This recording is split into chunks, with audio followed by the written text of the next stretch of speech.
Kumusta? Silipin natin ang Q1 2026 financials ng Globe Telecom gamit ang isang mabilis na SWOT analysis. Aalamin natin ang status ng kanilang income, balance sheet, dividends at mga risks. Game? Unahin natin ang strengths. Umabot sa 42 billion pesos ang revenues nila, tumaas yan ng 5%.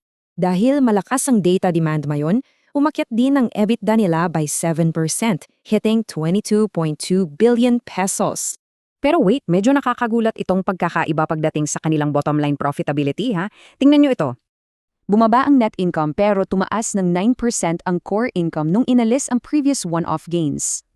Sa balance sheet, lumago ng 5% ang total assets, aabot na sa higit 687 billion pesos.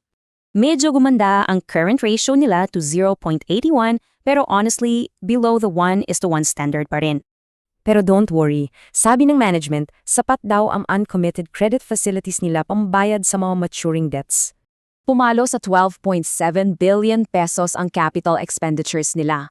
That's a solid 30% ng service revenues.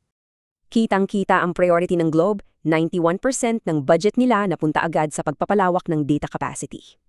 Good news para sa shareholders, tinaasan nila ang limit ng kanilang dividend payout policy. Ang galing, 'di ba? Kaya naman, nitong quarter nakatanggap sila ng 25 pesos na cash dividend kada share. Pag-usapan naman natin ang mga threats. Medyo mabigat ang schedule ng pagbabayad nila ng utang hanggang 2028.